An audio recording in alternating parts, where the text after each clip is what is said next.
and welcome to Hot Takes, the show where Germ and I give hot takes and we get punished for them. I'm Rob, he's Germ. What's up, my guy? Doing all right, man. I made it here. We missed last week because I was not feeling so great. We're bouncing back. I'm definitely feeling a lot better. Excited to just get back to normal. That's what I'm looking for at this point. And just want to drop a little, factoid for everybody. TSM can still make worlds. I know I tweeted that out, but just keeping that fresh in everybody's minds. Hey, the miracle run is still alive, and it truly would be a miracle run with how well the LCS Yeah. playing right now. I saw some posts like, "Oh, TSM mathematically has a better chance than Vitality to make worlds," or like stupid stuff like that. Hey, they're right. They are right. That is a fact. Oh man, that Vitality collapse was something else. Yeah. Big stuff there. Good for Excel. I like Excel a lot more. Yeah, so we did have that week off, like Germ said, and then we are recording this a little bit later than normal because I had a migraine. So this will be coming out most likely on Tuesday or Wednesday night, Tuesday night or Wednesday morning, something like that, or whenever Germ decides. It'll be a surprise. Just not our normal Tuesday. Yeah, you guys will be watching this. The other thing that I'm excited to announce is that this show will, yes, finally, like it was intended to be, fully on podcasting platforms. Any podcasting platform. You want it on Apple Podcast? You can go get it. You want it on Spotify? Go get it. You want to go listen to this on your way to work? Do it. But speaking of how it was supposed to be too, that's a funny thing about this whole thing is I believe this show was originally pitched as a 30-minute show as well. So we've come a long way in a lot of directions. We have changed. That was thrown out the window on the first episode.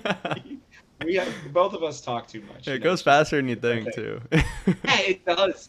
It really does. Like doing my own thing for half an hour feels really long now, but doing it with co-host of any kind, it's just like, especially one that's actually got a brain like you, and we Try our know what we're best. talking about to some degree. Yeah.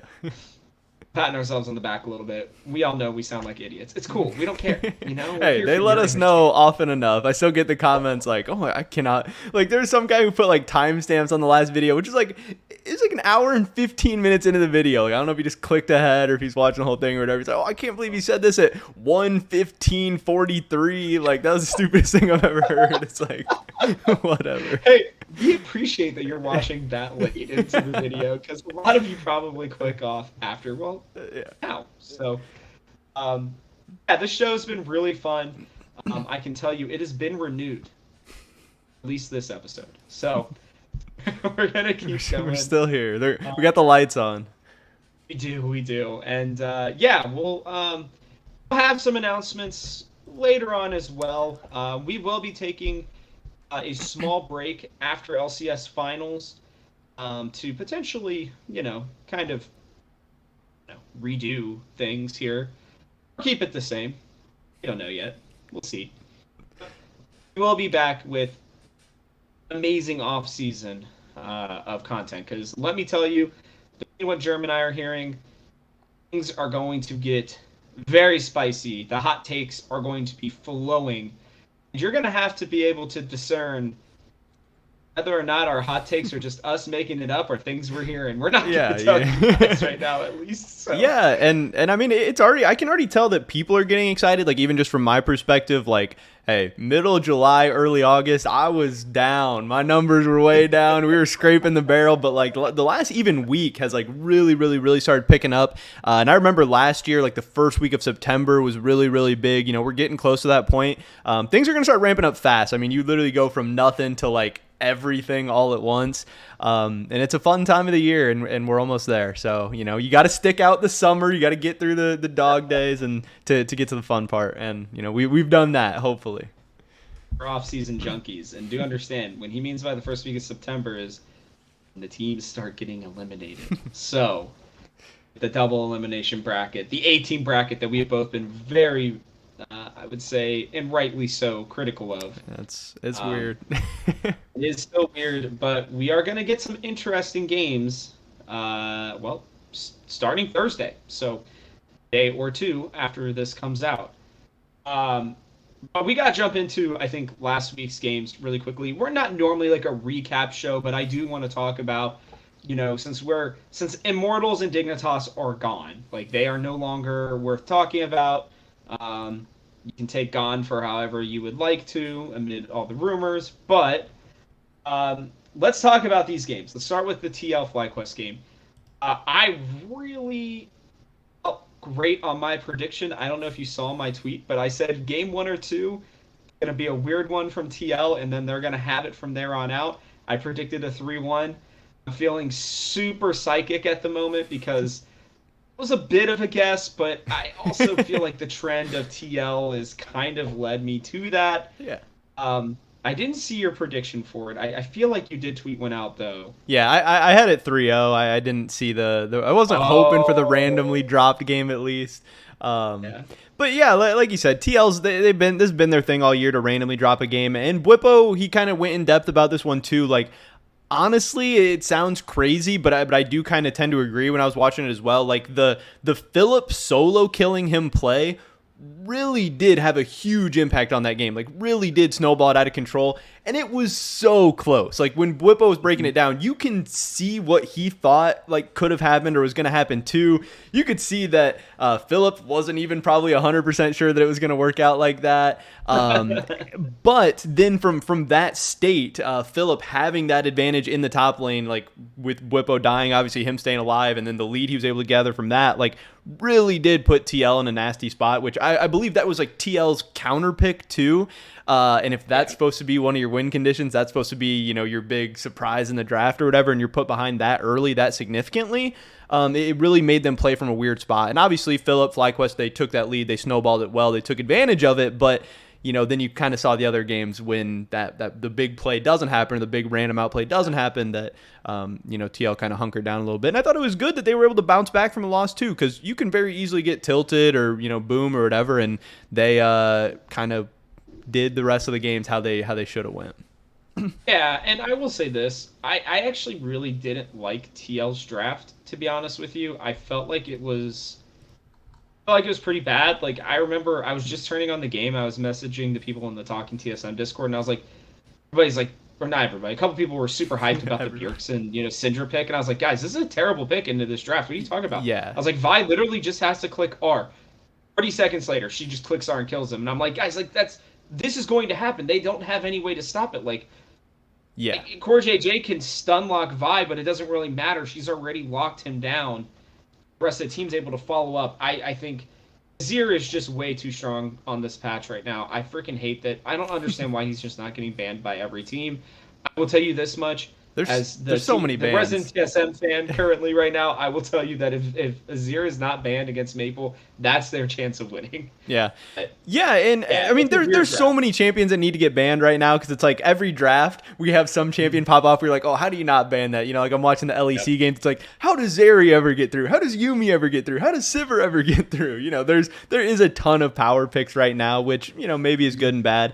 But yeah, the Syndra pick was really, really weird. And just watching that game, I was like, wow, this looks disgusting to play. Because if Syndra ever didn't have Flash, she literally cannot do anything, because there's going to be an Alistar running at you, probably coming from a flank. There's going to be a Vi. Vi was like queuing into the ult, so even sometimes when Bjergsen flashed away from the queue, he was still getting ulted. And then you still have Aatrox and Azir who can still dive backline too. It's like, that looked miserable, and it just even goes back more to the fact of they needed Olaf to be a threat. While they were all running at the Syndra, they needed Olaf to be able to push forward and be a threat as well. And when he's 1-6, he runs backline, and they just like, oh, hey, see you later. And then they just go kill the Syndra, and that's it. So yeah, I didn't love the Syndra pick. I didn't love the draft. I felt very bad for Bjergsen because it looked like not a fun game to play. But I don't think, like, even if Bwipo was fed, I don't think I would have like, oh, Syndra's a good pick now. But it wouldn't have hurt if the Olaf did a little bit of damage. Oh, no doubt. And then, I mean, you just see as the game goes on, right? Like, they take some power picks, the Draven, the Azir, right back. Then I loved this comp. The Swain Seraphine comp was super fun. I love Renekton personally.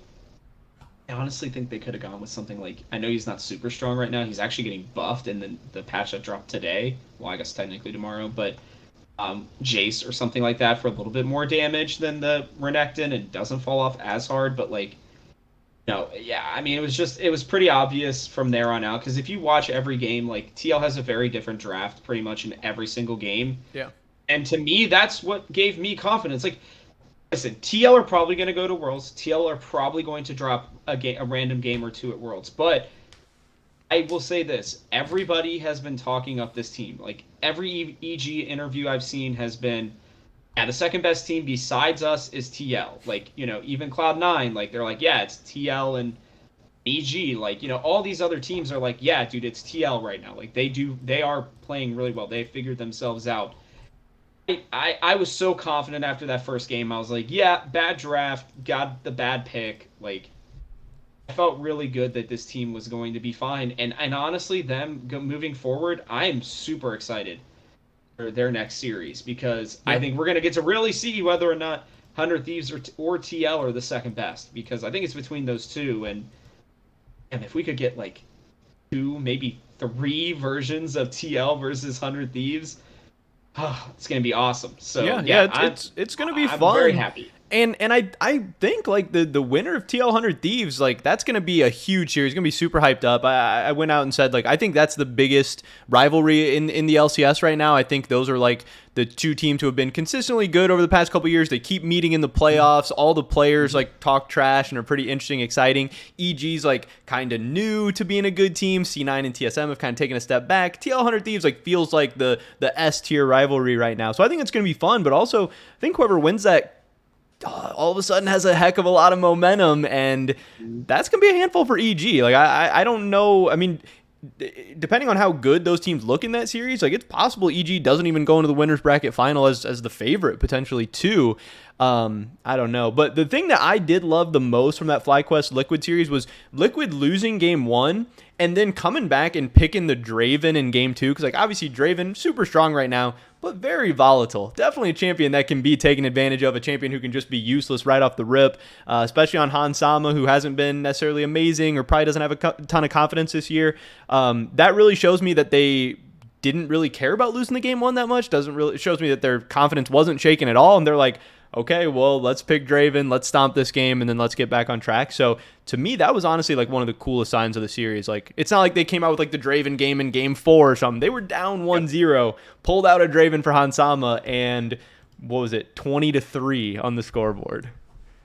Yeah, and I mean, you could tell what their plan was, and they were like, hey, you think we're going to play through Bwipo? You think we're going to play through Bjergsen? Like, no, like, we can play through Hansama whenever we want to.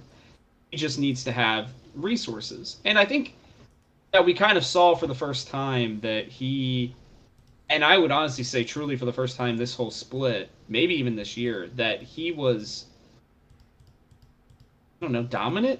I mean, truly, like, just, hey, by the way, remember me on Rogue at Worlds where I almost solo carried my team deep into a Worlds run? Like, all we needed was for him to play games that mattered, and he starts to play really well. I think the narrative around him and around TL changed pretty drastically because they are starting to play team fights better. That was their big thing. It's funny because I really thought they were going to be a team fight team, and then we kept watching these games, and I was like, oh, they're getting early leads. Oh, wow, like they changed their style so much from spring that now they don't know how to play the other way around. And definitely, yeah, this series was great. I mean, it's hard to beat experienced teams, especially ones as experienced as TL, in a best of 5. And I think we saw that. Like, yes, you have Afromu, but who else does FlyQuest have any games on them in best of 5s and everything? I mean, it was just very, very minimal. Right.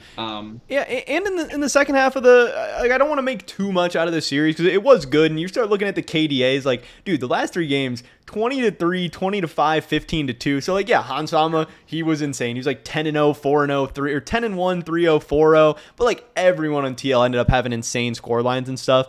And second half FlyQuest was definitely not what first half FlyQuest was. So I do think this looked good for for TL in a lot of ways, but we've also seen TL have some good games and good weeks and then kind of randomly look totally different the next week. So I did take away a lot of good things from this, but I don't want to make too big of a deal about it. I think a whole lot of the story is going to be told next week, where 100 Thieves having a week off, TL getting some dominant games, what's going to be better. And if TL looks like this again, then all of a sudden I might be all aboard the hype train. I might be all ready to go, like we're talking Worlds, the whole thing. But if they come out and like lose 3-1 to 100 Thieves, then we're kind of like right back where we started in my mind.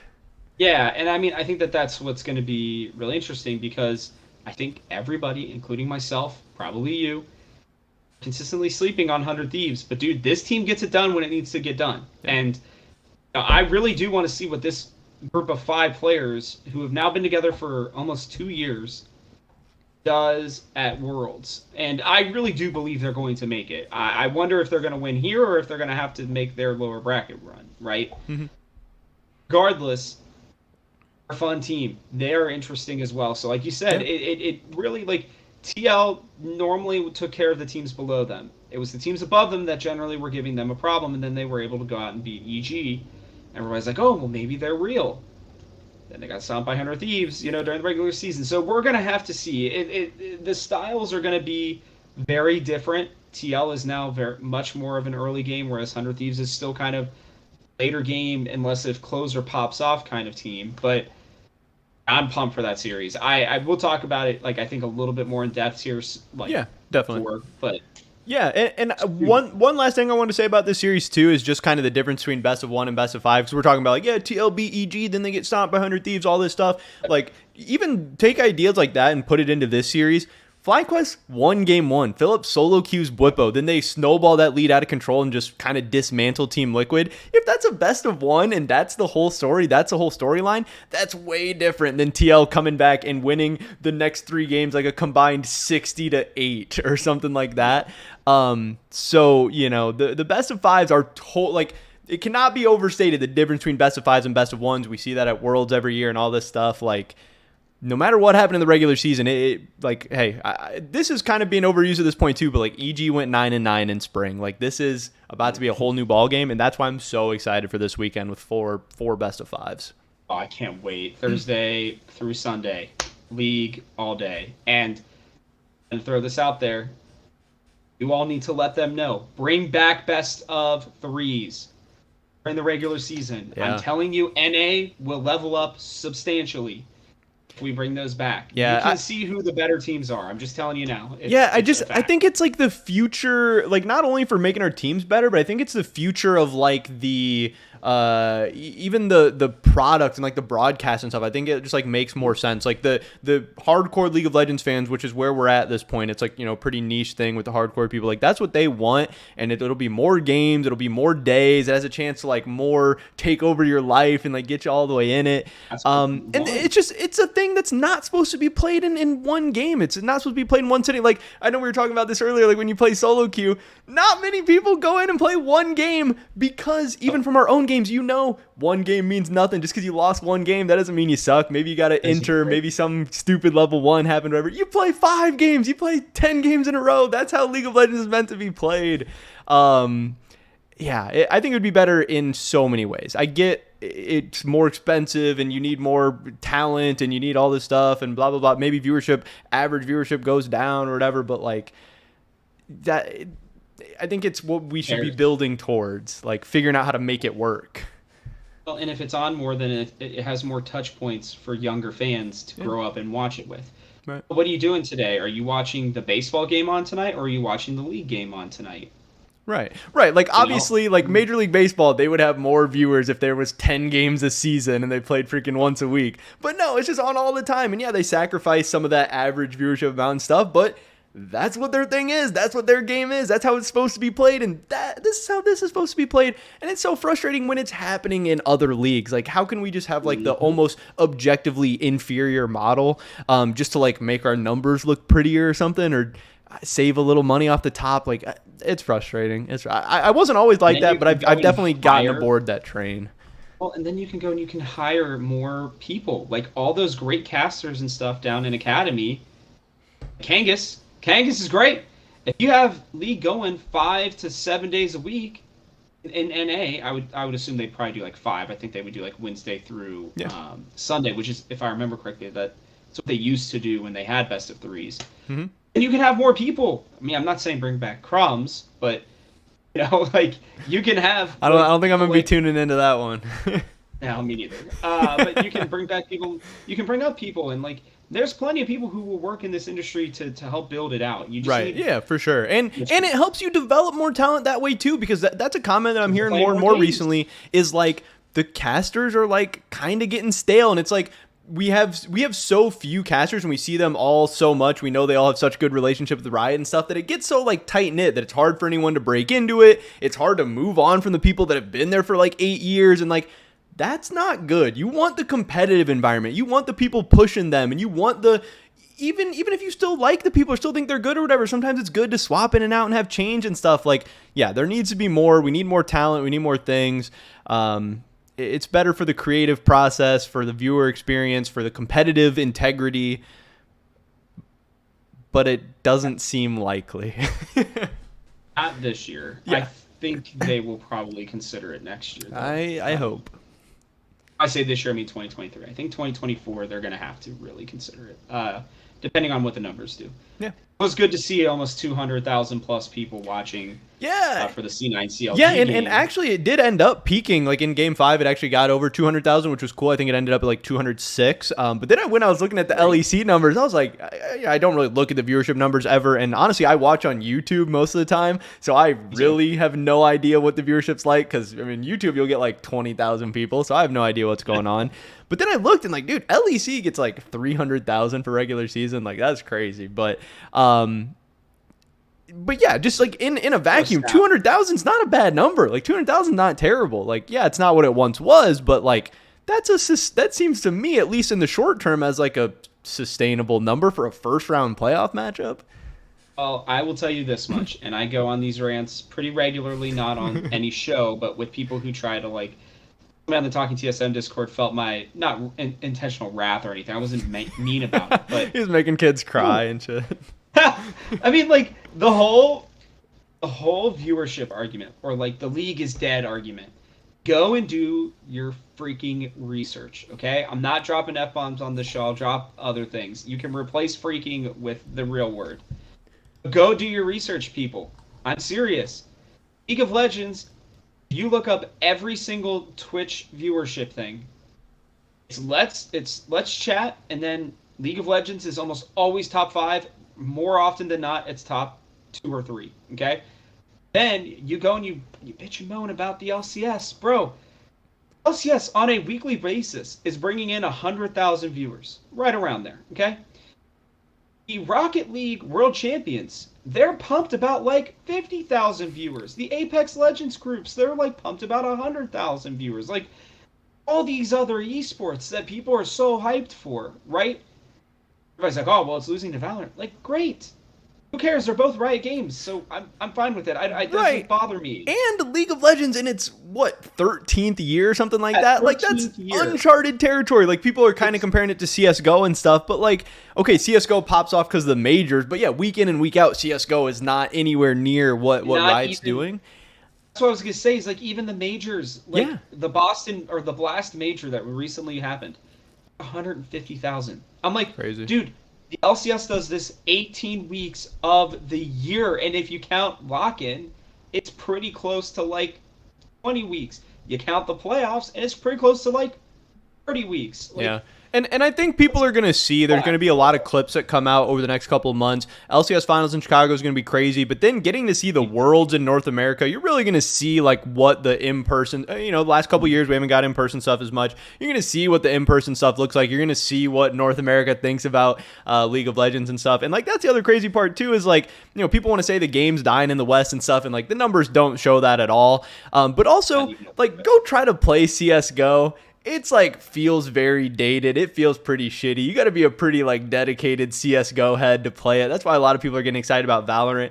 Go play League of Legends right now. It holds up like 13 years in. It's I have so much fun playing it still. Like, and it still feels like a new game or like a, modern game. Say what you will, and I know Riot Games obviously has its social and other issues that that are absolutely a problem. But when it comes to the actual making of games and doing an esport, there is no better company. Like, when Riot Games says they want to do a game, it's going to be the best game, at least in the esport world, of its kind. Legends of Runeterra, best card game in the world right now.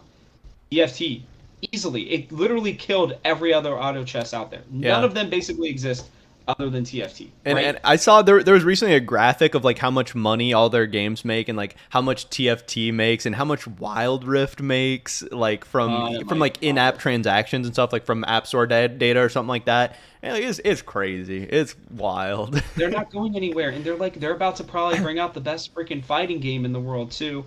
Their MMO will likely slap everything, will certainly beat everything that's not WoW, and then we'll see if it is truly the first WoW killer.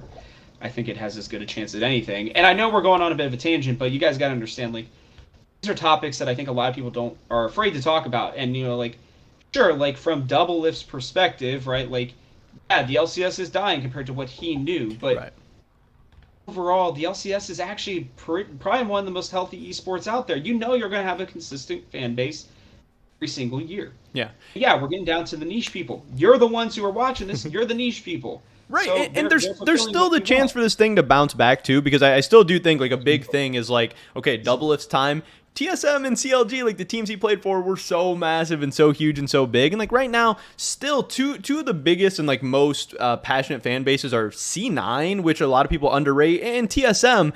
And like C9, you saw that, you know, they broke 200,000 in a first round match against CLG, which hasn't really been a relevant team recently, but like TSM's everything is so dead right now. If TSM somehow finds a way over the next 2 to 3 years to get an exciting team, or decides to actually do something in the offseason, or actually develops not a Bjergsen, but even like a Bjergsen light, like just somebody to get excited about, somebody to tune in and watch, like a lot of these numbers could jump overnight just from C9 being like the best team and TSM being the second best team, or vice versa, or whatever.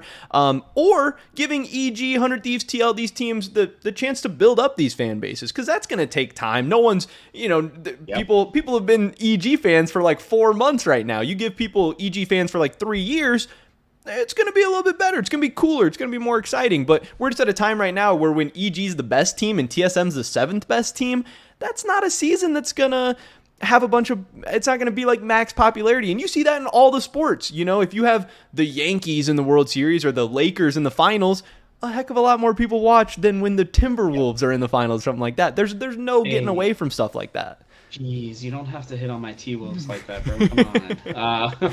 All my teams I pick are bad, okay? Just let me, except for the Bengals apparently right now. But, yeah, so, like, you know, to, I think, kind of wrap this up, Jerm and I will be diving into this a lot more, I think, during the offseason and stuff, too. Because I do want to look at these kinds of numbers, and I want to talk to you guys about really takes on why, like, CS isn't dying. Like, and that's not even going to be a hot take for me. I'm not going to classify that as a hot take. I think that is a very mild, well thought out, logical thing. It is certainly not on the up and up. I will give you that. I consider it more of a plateauing for right now. But I'm just going to tell you the last little bit here. I did my research.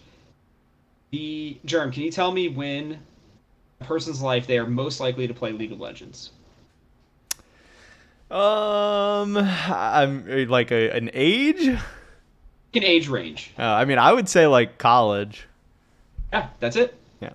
I mean, that's just from my perspective. I know when I was in college, that's like, that was I did more League of Legends than anything else in college. And it was like the perfect time. I could go to class for a couple hours, come home, play League for like 6 hours, and then do my homework and do it all again. Yep. Go do homework and go do whatever the hell else you wanted to, because you didn't have any other responsibilities. Yeah, it's like the perfect time. And the best part about that is like everybody's like, oh, but the young people, they don't know about it. I'm like, I don't care about it, because almost everybody plays in college, because almost every school has a league team. Right. So almost every kid feels like they need to get into it. Yeah. The league teams are going to be good. Schools. But also the young superstars, and that's another thing that I've been talking about, is like the young NA talent, like giving the next generational player, like, okay, a new guy coming in, they don't get to see what Prime Bjergsen was like, but they can see what JoJo's like right now. And that's huge. That's a really, really big thing. And that's why it was so, like, it pissed me off so much when all the LCS owners and Reggie and stuff were saying the stuff they were saying, because it's like, you are giving up on the long term of this. You are in the long term hurting this in so many different ways. But yeah, you give that other generation their version of Bjergsen or their version of Doublelift, because Prime Bjergsen and Prime Doublelift and the things they did, that's probably not going to happen again. It's probably going to have to be somebody who comes in and eclipses them or comes close to them or whatever. And that'll be who they root for. You know, JoJo Pune's never going to be my favorite player. It's, you know, nobody's going to pass Bjergsen for me, but they can be that for somebody else. And it's also not going to be, it wasn't going to be Kaiduo. Kaiduo wasn't going to be every college kid's favorite player. You know, it was going to be somebody like JoJo or the next JoJo or whoever. And like NA talent's only getting better. I can tell you right now from the rumors I'm hearing, there's going to be a lot more NA talent, and not only the LCS but in Academy too. Only getting better. The owners and stuff who really felt that were clearly disconnected, and they just wanted the quicker, simpler way out. Didn't actually want to invest the time, and lo and behold, the LCS puts a year and a half into this shit, and guess what? We got new players rising up from freaking everywhere. Yeah, and honestly, a big part of me does wish too, because they were all so vocal at that time about how they needed imports, and you know, we need to figure out a solution to this because we're going in the wrong direction. All that, they were so vocal, and you know, not even in the public, but it did creep in the public sometimes. But we know behind the scenes like how much they were pushing to this, to Riot and all that. I wish at least somebody would come out and say that they were wrong, or say that they now understand the direction this thing's going, or like take some kind of just like responsibility for that whole era, because like clearly we're coming into an era of things I think most people feel like are heading in the right direction. And you see EG, CLG, these teams, and okay, EG, they were the most popular team at Houston. Everyone was cheering for them. CLG was getting CLG chants in the studio this weekend. That's what gets people excited. That's what's getting people hyped. And it's so frustrating that you heard people, talking, and now radio silence from like, you know, Reggie's not coming out and saying shit right now. Steve hasn't really come out and said right now. Like, that's frustrating to me. Steve was on the Doublelift podcast, Trash Talk, and actually he and Carlos and Joe Marsh were on there. I would highly suggest you guys go and watch or listen to that. They had a lot of really interesting takes and some very interesting things about kind of the ecosystem and how it's getting better. We got to move on though, because this is a great conversation. But we have to go. Oh, I know, because I have so many other things I want to say about it. But just go out, support freaking Proving Grounds, dude. These players, they're good players. I'm telling you, there are some teams, Proving Grounds, that could very easily beat like the bottom 3 or 4 teams. Honestly, like I think even TSM being the best of the bottom 4, they might get stomped by maybe TL Academy or 100 Thieves Academy. Yeah, it's definitely possible. So, which is good. That's what we want. Yeah. We want that happening all the time. Yeah. All right. C9 CLG. Holy crap. What a great series. I only went 3-1 on this one. Really just didn't think, you know, with CLG, like everybody's like, oh, 3-1's a cop out, and I threw out there on Twitter, I was like, listen, no, like I truly believe that this is where the skill levels are at for both teams, and I explained why I thought, you know, I already said why TL we're gonna drop 1. I really just felt like CLG losing the TSM the way that they did, regardless of how they kind of recovered a little bit in week 8, I was like, bro, like, I don't know about these 5. I don't know how I feel about them. I have never been so glad to be wrong. I know they still lost barely, but that was probably one of, and I would argue that could be, and I only even got to watch, I had family over, so I was watching on my freaking phone after the first game. Dude, I was like watching on and off, talking to people, you know, playing card games and shit, and I'm like, dude, I'm going to eventually go back and really rewatch this series, but this is like arguably one of the best of 5s we've had in years. I mean, it was so good. Back and forth chess matches, like in the draft, and the ways that these teams were playing. I really, really, really loved this series, and I really loved seeing CLG like give themselves a really good chance. Like I thought at one point in Game 5, I was like, holy shit, CLG are gonna win this. Like, this is legit. You know, it took a pretty Herculean, you know, berserker Sivir ult basically to win the game. Like, you know, people don't really realize, like, CLG kind of had that game until that last fight. And, bro, if these are our 4th and 5th best teams, like, give me this every year, please. Like, this is what we want. I don't want two just great teams. Like I've heard that argument before. It's never helped us at Worlds. Iron sharpens iron is such a very real. It's an idiom, but it's very real in terms of like these players they're making each other better. Like this is the C9 we needed.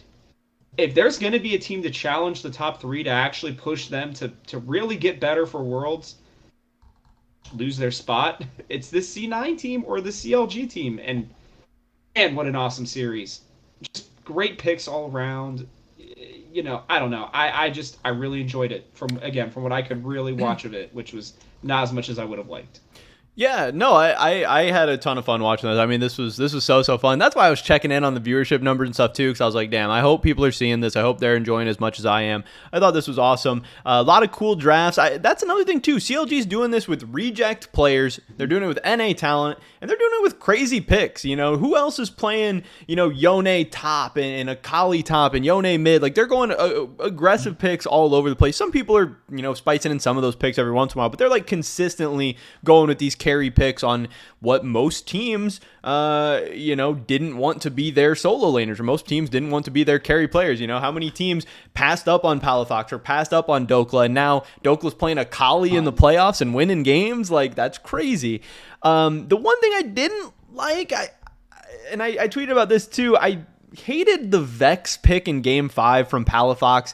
I would have loved to see him go something aggressive. And also, I think LeBlanc is Jensen's best champion. I've really always felt that, even like dating back to like TSM C9 and stuff. Like Jensen on LeBlanc is like pretty crazy. He's so annoying. He always ends up being relevant in those games. So that it was going to be tough for CLG no matter what. And I know they were like, oh, maybe Malzahar, maybe Lissandra, maybe Vex. I think Vex is the most boring of all those. It's like supposed to be, like the neutralizer or whatever, but like he really just ended up doing nothing, and doesn't stop LeBlanc from killing everyone else. Like Lissandra and Malzahar and stuff can, or just picking something aggressive too and going toe to toe. Like CLG was all about, we're going to be aggressive in your face fast. And then in Game 5, they're like, oh, you picked LeBlanc, we're going to go Vex, and we're not going to do anything. So I wish we would have had a little bit more of a, aggressive style Game 5 from CLG. It also sucked that Luger got a little hypey and face checked the bush on the Zeri. He didn't have flash. That was because like in his head, I know it like flashed the 35 Zeri pentakills we've seen this season, and he was like, oh, I'm about to pop off right here, and it just didn't happen, and it sucks. But I mean, you got to go for those plays sometimes too, but I don't know if that was the moment to go for it. So that was he thought they were retreating, dude. Yeah. He like felt like they were weak, so I'm gonna go for it. I'm gonna do it. So that did suck, and it would have been maybe a more climactic ending if we got some cool, crazy Zeri play or something like that. But a lot of back and forth games, a lot of fun games. To me, this series, and I think I was talking to some other people who had kind of felt like this too, it did, in a lot of people's minds, kind of cement the gap between the top three in these two.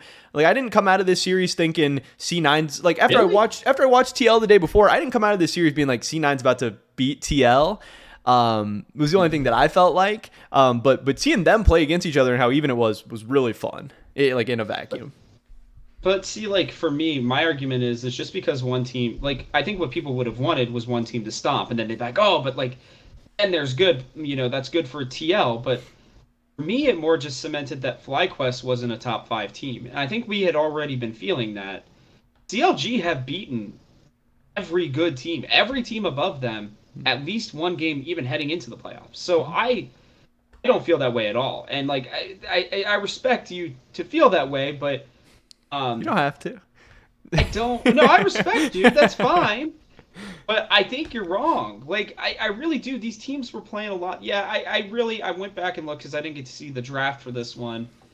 I think Lissandra would have been much better here on this team, to be honest with you. I think you just don't have, like, the thing with Vex is you want to be able to blow somebody up. Regardless of even if you hit Sivir, she's gonna spell shield one of your abilities, and she's gonna live. You have to hit all of your abilities and get the fear off for Vex to actually do what she needs to do. I actually think she's kind of weak. I know people are playing her, but I think she's weak too. I don't think she's very good right now. Yeah. But and she's like a LeBlanc counterpick that, like, I hardly ever see stop the LeBlanc too. Like, oh, she's supposed to, LeBlanc jumps on you, you fear her or whatever. That doesn't really, I haven't seen that happen too much. Because her fear is, that only works if you have it with the shield, and it's just so, It gotta be. Yeah, I played a lot of Vex. I love her. Like I have I think like a 70% win percentage on her. She's really good for solo queue. Yeah. And I think she can be great for.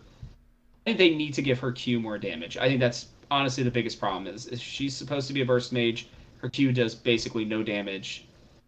Yeah. Anyways, regardless of that, I can't really agree with you because we had what I think you won in every series. We had blowout game from each team. We had 3 really close games, and the last game was super close. And what I saw from both of these teams were good plays. It wasn't like either team was necessarily playing badly. Like I just like that TL versus FlyQuest that first game. I think I tweeted this. I didn't feel like either team was playing all that well. Mm-hmm. I was kind of like, oh, like sure, like FlyQuest are gonna win this. Yeah. Like neither team played that well. Again, from what I could see in this series, again, I really want to preface that. Like, I did not get a chance to watch this series with no distractions or anything else, okay? I just felt like both of these teams could take a game off of any of the other 3 teams. At least one, maybe 2. And potentially even push them out. And I think we're going to see that from C9. Like, I really do. I believe that they're still probably going to lose to EG. We'll give our predictions here in a little bit. But I just genuinely believe that this was one of our better series, and I don't think the gap is that far, man. I'm telling you, we've watched TL all freaking year. They have been really inconsistent. I think the only 2 teams that are, I really only think EG is the only team that I'm really confident in going forward at all. So, yeah, that's an interesting. I would almost say that's a hot take, but if you're talking about it with other people, then I guess not. But Well, yeah, I mean, mine's a hot take. I thought, from what I said, from the couple people I've talked to, it seemed like, I don't know if it's people have higher expectations for this C9 team just because like the nameplates and stuff that like if they're playing well, they shouldn't be in a 5-game series with the CLG team, at least at this point in CLG's development stage. Definitely awesome for CLG to be able to stand toe to toe with them. I still think C9 is a very like live, I don't know, like a tough out in the playoffs because they're going to come with some actually interesting strategies and interesting drafts, and I think that works for and against them. I think they're going to have some drafts that probably just like totally lose them a game, or like some level 1 that just blows up in their face, but I think they're going to steal some games off stuff like that too. But I think just overall, like, I'm still pretty underwhelmed with Jensen as a whole this year. I think Berserker has moments and he's really, really fun, and him and Sven are aggressive, but are him and Sven going to have advantages against Huni FBI, Hansama Core, Danny Vulcan? It's just like, I can't see a world where I'm picking C9 over any of these teams. Like you said, if it went to game 5 or they stole a game or 2 here or there, I wouldn't be like totally shocked, but like, I don't see, at any point this playoffs, I don't see myself picking C9 over any of those 3 teams. That'll change from week to week, obviously, but so far it could change. Depend on this. Yeah. I will tell you this much. I would be tempted to do it if they weren't playing Evil Geniuses. That's my thought. Yeah, that's spicy. I'm not saying I would, but if it was anybody other than Evil Geniuses, I would really want to dive into the numbers and take a look at champion picks, like, because that's what's great about more than best of 1 series is you can actually look at the strategy of drafts and how the teams are playing and where the counter plays are going to be. It's not just, hey, I hope that this draft we don't get absolutely shit stomped. Like, yeah, you have to go even in drafts and best of 1s and then let the teams play it out. You're gonna lose. And I think that's what's kind of exciting too. Is you're talking about like, oh, hypothetically, if they weren't playing Evil Geniuses or whatever, like that's what's cool about this double elim too. Is like, if things go well and if C9 is that team, they're going to get a crack at somebody that's not Evil Geniuses too, potentially. Exactly. So, I mean, that's cool. We'll hopefully get to see some of these play out. I mean, I haven't looked exactly at the whole bracket now. I don't know if C9 and CLG are going to have to play each other again or if it's going to end up with C9 playing one of the other top teams, but there's going to be more fun matchups no matter what.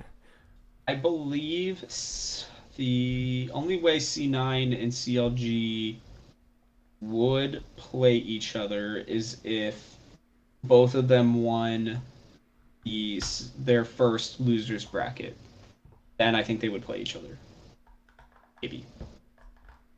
I don't know. There's a world. Yeah, like CLG would have to beat one of 100 Thieves or TL. Yeah, Basically, that's knock what I them out. figured because I know they Yeah, try to stay away from rematches as much as they can, and I think that's fine. Like we don't necessarily need to see a rematch of the series, but unless yeah, if it's CLG good. against one of these other teams is gonna be fun. C9 against one of these other teams is gonna be fun. Um, and yeah, just I hope it's close. I hope we keep getting game fives. Like the game fives are so good. Everybody. For everybody, yeah, for the content, for the excitement, for socials, for the viewership, like the numbers just go up as the series goes on. Yeah, it's just way better. Couldn't agree more. That we got to head into what is going on this week. A Okay, lot. lot going on this week. I was gonna say we should dedicate 15 minutes to off season. I don't know that we're gonna get there, but we will see. We got the whole off Um, season to go. yeah, yeah, There's not even as it's much to gonna be talk fun about right now necessarily, but some stuff will come up. very soon. That's what I'll say. Um, let's just get this one out of the way. CLG Golden Guardians. I think the only way Golden Guardians truly have a chance is if River, Blaze Olive, and Licorice have finally come together to be that dominant top three that they could be. People love to not think about this, but Licorice is still one of the best laning top laners in the LCS. A Blaze Olive is still one of the best laners in the mid in the LCS. Like River is truly able to unlock them. I actually think they could give CLG a hard time. Now, I'm gonna go on record on this show. I may change it once we get It's to gonna be a Friday, little but different everywhere. yeah, I'm probably gonna pick 3-0 CLG. There's a world where Golden Guardians take a game because they get a good Licorice or a Blaze Olive draft. I just think that bot lane is not very good. I really want to see CLG push the pedal. Like, do not give Luger some bullshit Seraphine or anything. I understand that it can be good. No, you need to give him just the best AD carry that he can and just try to stomp through. I don't care if it's farming Sivir. You're not going to farm with him. You're going to expect for contracts to be in the bot lane with Palafox, constantly getting him ahead. Because, listen, Stixay's been serviceable. Play has been not great. I think that's where their automatic advantage lies, and I really just believe that you put Dokla on Ornn or something every game. I think you just got, like their whole goal needs to be let's just get out of there in 3 or 4 games and not and like focus up on the next week of games because Golden Guardians team has just not been able to put it together. We'll see if what they do for next year, but Yeah. it's not working right now. Yeah, I have to go 3-0, and I really think CLG needs to come out and 3-0 them too. Like you just had this big series that you think this was you like putting yourself on the map to people, big playoff game against a big popular team, bunch of names and faces and stuff. And yeah, you came up short, but if you want to be like, okay, well we're in the losers bracket, we still got a chance, we still got life. Golden Guardians has sucked lately. You can't come out and drop a freaking game to Golden Guardians. You need to get a quick 3-0, get in and out, and like you said, start focusing the next week. But also by gaining some momentum too of like, hey. Yes, it was a tough one last week, but like we are a top 5 team. We're not on Golden Guardians level. Let's get a 3-0. Let's get out of here. Yeah, I completely agree with you. Moving on, I've got some thoughts on this TSM FlyQuest game. I'm going to do a lot deeper dive. I'm going to write up like a pretty deep dive tomorrow, I think, along with my episode of Talking TSM. But I see it's going 2 ways, and people are going to be like, you're an idiot. It's either I think FlyQuest are going to 3-0 because TSM just really are not as good. They just haven't figured it out. Or I think it's going to go to 5 and TSM win. I think if it goes to 5, I think TSM win. If it goes to 5, I think TSM win. If not, then I think FlyQuest win. Yeah, this is a weird one for me. I could definitely see the world where TSM pulls it out 3-2. They have not a lot, but they have like more momentum than they've had in quite some time. It seems like they actually won some games down the stretch toward the end of the year. I think Solo is a weird matchup for Philip. Like he's going to be weirdly solid. He's not going to probably give you like the random solo kill that snowballs a game out of control. Solo can definitely be punished and stuff like that, but it's like he's not going to play like super volatilely. He's going to be mostly Yeah. steady, which is it's No going to more be Fiora picks. yeah. It's going to be tough for FlyQuest, but then like okay, Takoi against Maple, the Maple we've seen recently, like I think Takoi's going to be able to do whatever he wants. And that's going to be tough. FlyQuest has just been so. I mean, this matchup's so weird to me because like FlyQuest, I've been so unimpressed by them recently, but like we know they can be kind of good.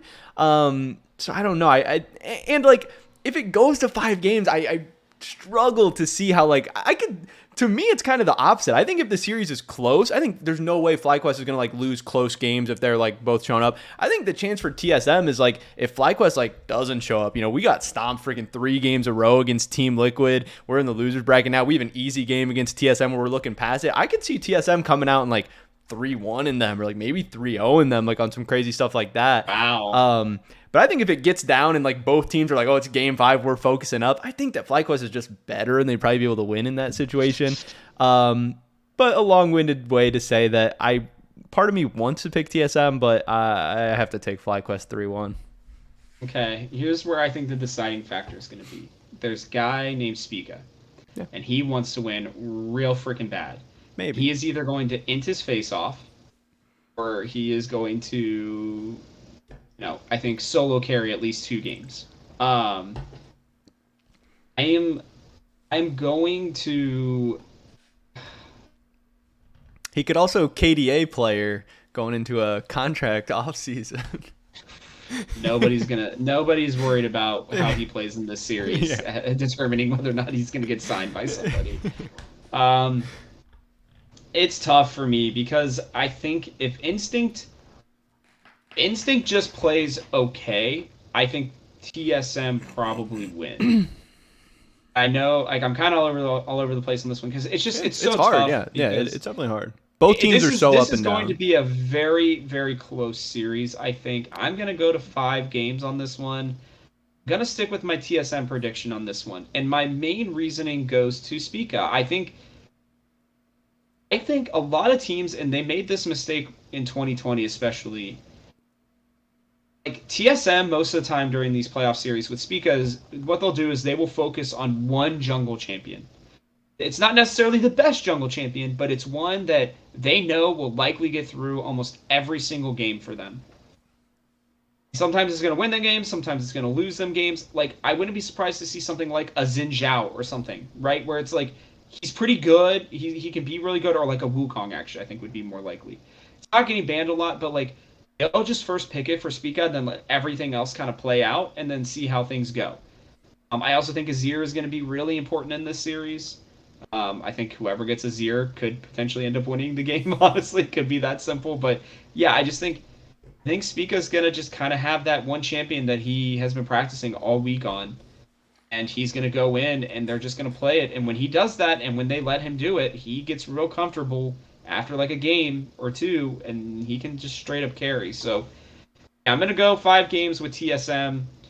I know I'm jinxing them, and they're going to get 3-0'd, and I'm going to be super sad about it. I'm going to be like, blow up the whole damn team. I'm done, But their goal was to make playoffs. They've done it. Now they better show up, or otherwise it's going to be looking real dumb. I also think, by the way, I'd have to check this, but if a 7th or 8th seed won, it would be the first time, I believe, ever since they've been doing this. Yeah, I believe sounds possible. Sounds right. I'd have to check again. But yeah, I love making fun of TSM and Fnatic right now for like celebrating making the playoffs as much as they are, both the teams. It was just funny.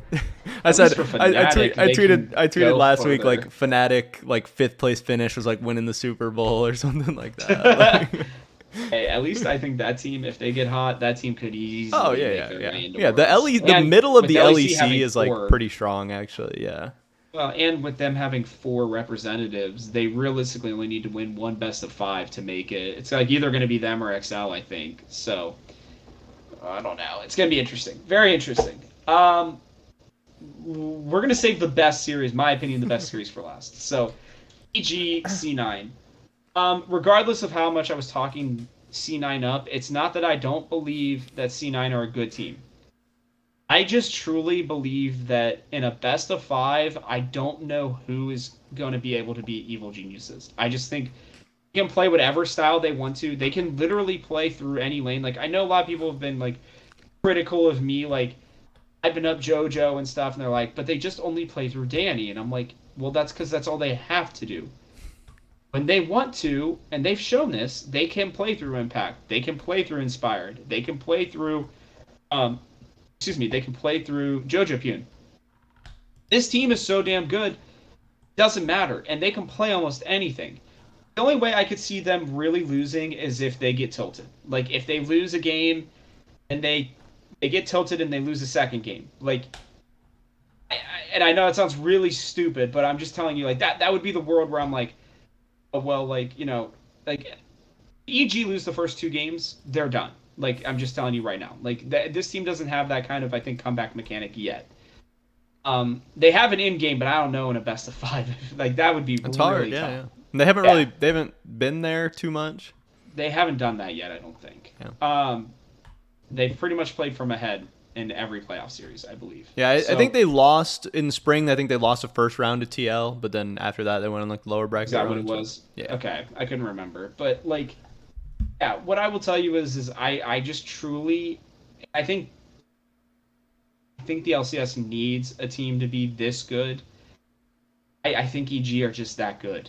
I know they stumbled a little bit at the end, but you gave them a week off. This team with a week off is terrifying because they're not one of those teams that take the week off and just screw around. Like they're going to take this week off to kind of relax a little bit, refocus themselves, and like focus on their run to Worlds because they believe they're already going to Worlds. So this is the final kind of hurdle for them in my mind is you just got to win this first series, and then I think they are well on their way to at least a top 3. Obviously, I know that would put them in top 4 automatically, but just Wait, no, it automatically puts them in. Yeah, no, winning this series automatically puts them in for Worlds. So, that's right? Am I missing something here? I don't have the bracket pulled up, but is there? Yeah, because it does. There's not a 4th place match or nothing like that. Yeah, no. So they automatically get in. Like the winners this weekend will know 2 of our Worlds teams. Because then they play the it's a winners bracket final already. Yeah. Yeah, then they'll go to lower bracket finals. So yeah, I just think they're gonna win. I think it's gonna be a 3-0, honestly. I just think unless if Berserker has a really good game, I think it's a 3-0. I know I'm already cursing them too, but I just love this team, dude. I will never stop talking about how this is probably one of my favorite all-time teams in the LCS. Wow. Yeah, I think it's funny. I thought you were going to go closer than that because you had kind of talked up C9 previously and stuff. And it's funny because I am going EG 3-0 as well. But to me, I'm lower on EG, but just lower on C9 too. I think that all of a sudden, like in my eyes at least, I think TL and 100 Thieves have kind of closed the gap. I don't think, like, 4 or 5 weeks ago, EG seemed like untouchable after a lot of the things they've done. But like we just got to remember, TL and 100 Thieves are still really damn good too. Like these teams are good. And yes, EG's had an awesome year and they're an awesome story, and that's great that we have 3 good teams. But like, to me, it's still very, very possible that EG gets 3rd. And I've talked about it in some ways. It might even be good for EG to get 3rd, go to play-ins, and like have that experience. Like that would be interesting, especially this year where play-ins is going to be stacked with the 2 LEC teams and all that. Like, I don't know. That could be fun. I think EG would get a heck of a lot more out of play-ins than TL or 100 Thieves. But I don't know. But yeah, I'm not super high on Cloud9. At one point this year, I was all about this team and kind of fully jumped off that wagon. I think EG is a lot better than them. I think EG is going to show they're a lot better than them. I think it's going to be a 3-0. But I think the very next series for EG is going to be a very, very interesting one. I can't wait. Let's get into arguably, I think, the best series, hopefully the best series of the weekend, TL 100 Thieves. Come out and say right now, I got 100 Thieves in 5. I do think that TL throw another game, another draft at least once. And I am done doubting 100 Thieves against anybody other than Evil Geniuses because we've just seen it like game after game, split after split since this team has come together. It's only been 3 splits, but that's like eternity in LCS world where you have the same 5 players. These guys know how to play with each other. They know how to make themselves, just better. Abadage was their clear weakness. Now he's one of their strengths. This is a terrifying team to go up against. And they, up until that one loss, they had won like 9 in a row or something like that. I mean, they are a very well established powerhouse kind of team that I think they can also kind of just play through anybody that they want to. And to me, that's the sign of a powerful team. Having one good player is great. Like the years of TL playing through Doublelift, great. But guess what? Everybody figured out how to shut them down, and that's why they struggled so much at Worlds, right? It was just put Doublelift behind, and the other, they kind of were like a chicken with their head cut off. Or you're just going to run into somebody else that does that and better. Like, if you're going to do that, you better be the best at that. Exactly. And that's where you have freaking Uzi and Ruler and stuff out there. Like, good luck. Oh, for sure. And, like, here's my thing is, this 100 Thieves team, they can play through anybody. Again, Closer, Someday, Abadage, and FBI can all carry games. And Hui has become a premier support in the LCS. He really has adapted to the role, I think, kind of as well as we've seen anybody other than probably Core JJ in a role swap, at least in the LCS. And so I am confident that this team is better. I am really feeling like TL are a lot better than they were showing previously, and they have a lot of experience. I mean, I will tell you, my hot take, real quick, is Bjergsen is going to pull out Zilean in Game 5. Abadage is going to solo kill him at least once. That's my, I guess, hot prediction take of the week, because I really believe that he's going to pull out that pick, and people, it's no longer like, pretty much auto win for him. I mean, he hasn't looked as good on it this split, and I think it's because people have kind of figured it out to a certain degree. It's still really freaking good depending on the team, but like, this is a team that I think can battle against it. I think he brings it out in Game 4 or 5, whatever the critical game ends up being. I think Abadage kills him. I don't know what pick it's going to be. Anything other than the Azir, probably. I think he solo kills him with, so... that's where I'm at right now. Yeah, no, I actually think that's interesting too, because I have not really ever been on the Bjergsen Zilean train. Like, yeah, it was fun and it was like a novelty at one point, but like, I think Jensen, that's another pick that I think Jensen's just better on, is the Zilean too. And we've seen Bjergsen Zilean get punished really heavily. Hell of a hot take. Dude, he has like an 80% win rate on it or something. Like Jensen's been really, really good at it for a long time too. And he was pulling it off last time he was on C9 with like Blabber, and like that was just disgusting. You have Blabber Olaf with Jensen Zilean, like that's nasty.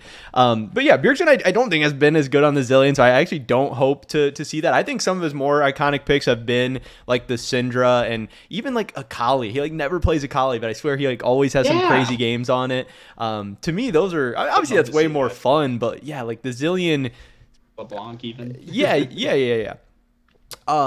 So that part of the whole thing wouldn't surprise me. And honestly, this never happens. I never watch like LPL or LCK. I wish I could watch more of it because it is pretty fun. I think they do a good job with the broadcast and stuff. But I'd been watching a little bit of LPL and LCK recently. I caught the end of T1 Damwon Kia, and I caught the end of Top Esports and whoever they just played, EDG. Yeah, I caught the end of that series too. And I think both those series went Game 5, and they both ended up pretty much ultimately coming down to side selection. Seems like blue side is pretty advantaged right now.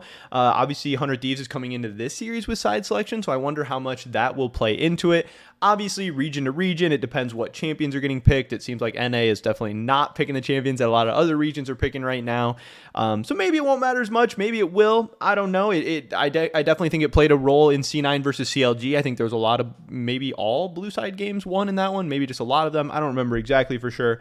But that could play into this. But I got to go with TL. I do want to take TL, and I'm taking TL 3-1 in this. I want it to go Game 5, and I think it'd be spicy, but I really liked what I saw from TL in the back half of those games. I hope they're able to carry some of that momentum in.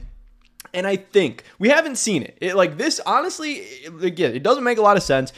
all year, 100 Thieves has been able to get the best of Team Liquid. They've played in some close games. TL's had some leads. 100 Thieves has stomped them in team fights. Team Liquid has not been able to come close to them in the mid to late game. And that's been TL's issue for a lot of it. But I think something people are really, really underrating, and partly rightfully so, because TL hasn't been impressive this year. They haven't really done anything with it. But this is the best early game team in North America. And like on paper, that doesn't shock you. They have Hansama, Bwipo, a lot of these like lane-centric early game style. TL's the best early game team in North America. And like if I wanted to pick a way to beat 100 Thieves, it would be through the early game. It would be taking away their late game team fighting. It would be stomping them out, strangling them out. We've seen so many games where Abadage has shown he's capable to get stomped out, but then they just always let him in. 25 minutes in, he hits an Ari charm or he makes a big play in a team fight or whatever. When they're down 6,000 gold, and like it shouldn't even be possible. Like it's and the part of that is NA. Maybe we're not so good. Maybe we make mistakes. Maybe 100 Thieves just really good. I don't know, but I can definitely see a way, especially TL coming in.